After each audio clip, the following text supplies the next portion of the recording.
La mère de clan de la 10e lune.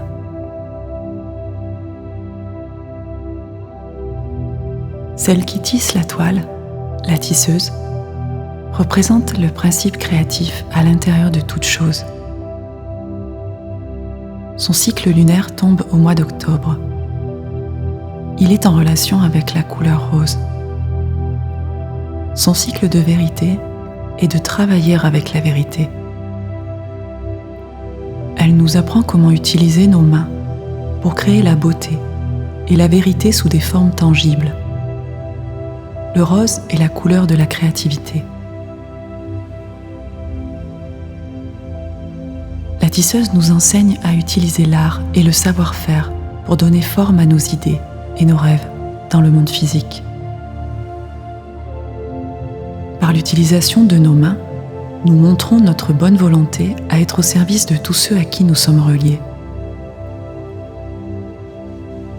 La tisseuse protège la force créatrice qui réside en toute chose. Elle nous aide à exprimer notre créativité d'une manière positive et à y investir l'énergie dont nous disposons. Cette mère de clan veille aussi sur la force de vie.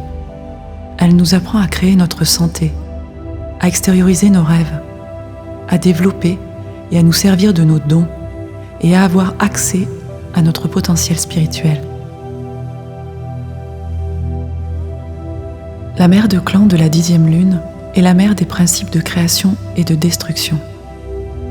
Elle nous montre le moment où il faut abandonner ce qui nous limite et créer du neuf. Parce qu'elle est la gardienne de l'instinct de survie, elle nous signale aussi qu'en prendre soin de nos créations. Lorsque notre survie physique, émotionnelle, mentale ou spirituelle est en danger, la tisseuse nous indique comment faire appel à notre force vitale pour dépasser la stagnation et trouver à grandir au-delà. Elle est une artiste, une créatrice, et la muse qui nous fait signe et nous inspire pour créer de la beauté qui se trouve dans le désir de notre cœur.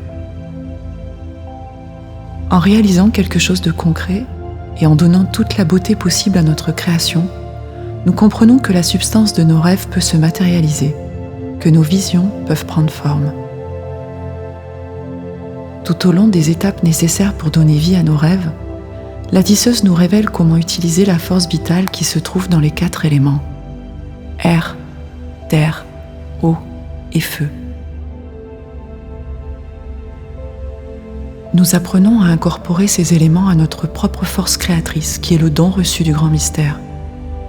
Cette étincelle créatrice est appelée l'éternelle flamme de l'amour. Elle vit au cœur de notre essence spirituelle.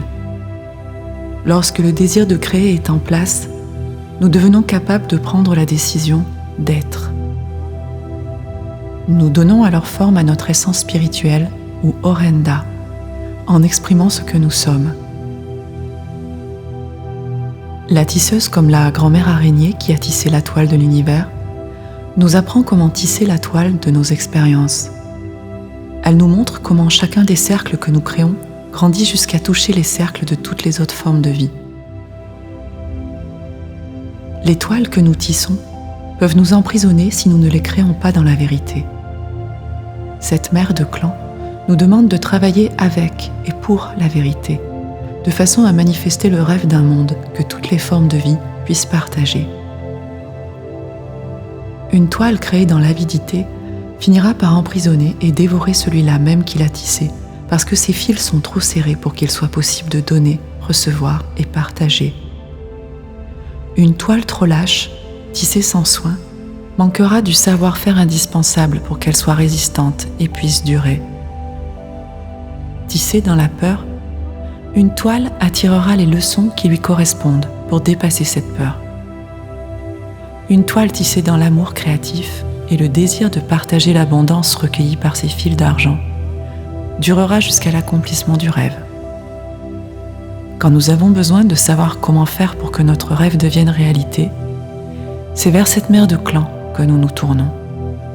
Elle nous indique comment nous engager dans les actes nécessaires pour stimuler notre créativité et suivre son mouvement. Mettre au monde nos rêves s'accomplit toujours par le désir de créer, avec la décision de créer et l'engagement dans les actes nécessaires en utilisant le courant de la force de vie afin de donner naissance aux rêves dans le monde tangible.